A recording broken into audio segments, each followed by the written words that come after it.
Stay at Work Kentucky presents Job Accommodations featuring Kimberly Wickert.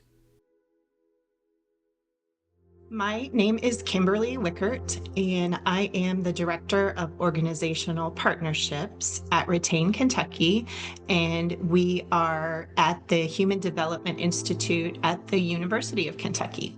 A job accommodation allows an individual with a disability to perform the essential functions of their job. According to the U.S. Department of Labor, a more formal definition, a job accommodation is an adjustment to a job or work environment that makes it possible for an individual with a disability to perform their job duties. Job accommodations allow individuals to perform those essential functions of the job. While job accommodations are focused on an individual worker, it allows them to be successful in their position. It often increases productivity, morale, and possibly even the safety of others who are working in that same position. So, for example, having a position where you're standing, not really moving around a whole lot during your workday. So we would refer to that as static standing. Sometimes that puts undue stress on parts of your body, like your lower back, for example. So if you have somebody who needs an accommodation for that, like what we call a static standing mat that kind of absorbs some of that stress when you're standing in one place most of the day, that really can benefit all workers in that role for all shifts. Another example would be an ergonomic workstation or accessible technology that can benefit all workers that can use it. So I think they're important because it allows that individual to be successful, but it also increases the success of other individuals in that position as well. A reasonable accommodation is a modification or an adjustment to a job, the work environment, or the way things are normally done that then enables a qualified individual with a disability to participate in applying for the job, performing those essential job functions, and basically having some equity, enjoying some equal benefits and privileges of employment without causing undue hardship to the employer. The Americans with Disabilities Act defines an undue hardship as an accommodation that is too costly, too extensive, or disruptive to that place of employment and the employer organization. And what I found in my experience is I've always thought of, being disruptive as disruptive to other workers or something in the workplace environment. But what I've found from my experience is it could maybe be disrupting a service or a product that they're providing to their customers or consumers.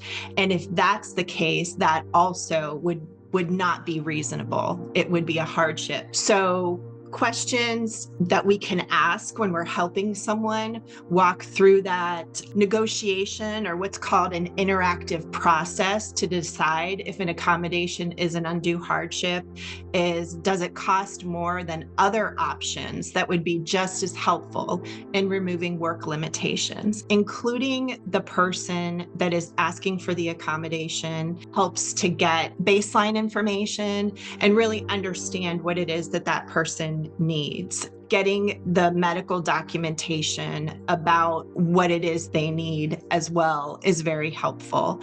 And so I think that can help simplify the process. And again, having that interactive process with the employee as well as the employer really helps simplify administering the job accommodation.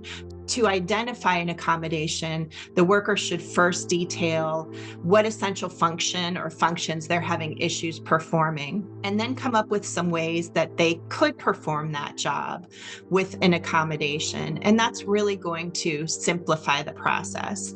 And I think having everybody involved, I think it really lessens the difficulty of administering a job accommodation.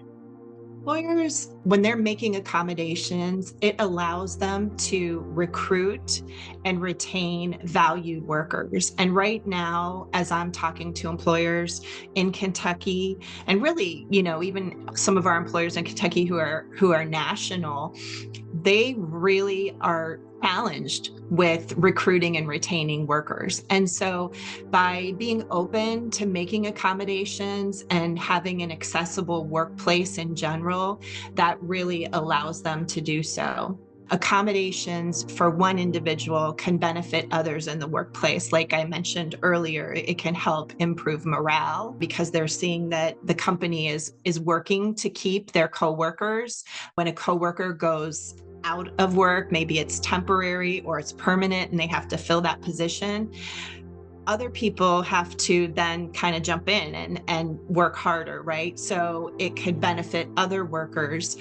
It benefits their safety, and it can often benefit productivity if they're implementing some of those ergonomic types of accommodations. Employers who make accommodations in the workplace and who are willing to have an accessible workplace, that often is also seen in their services and products to their customers. And they tend to have a better financial bottom line because of that. So that's another way that employers can benefit from making accommodations in the workplace, because it then benefits their customer base as well.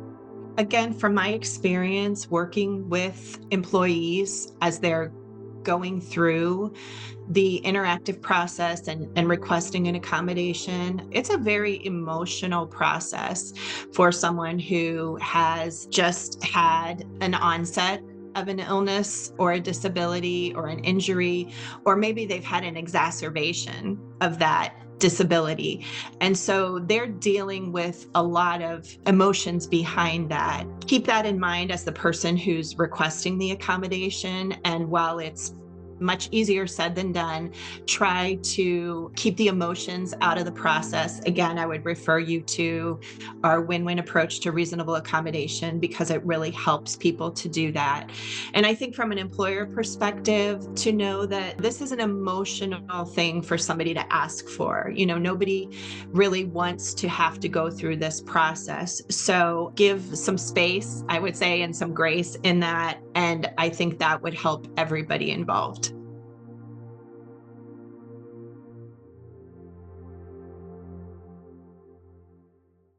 Retain Kentucky is funded by the U.S. Department of Labor and the Social Security Administration under a grant award of $21,600,000 to the Kentucky Office of Employment and Training that will be incrementally provided.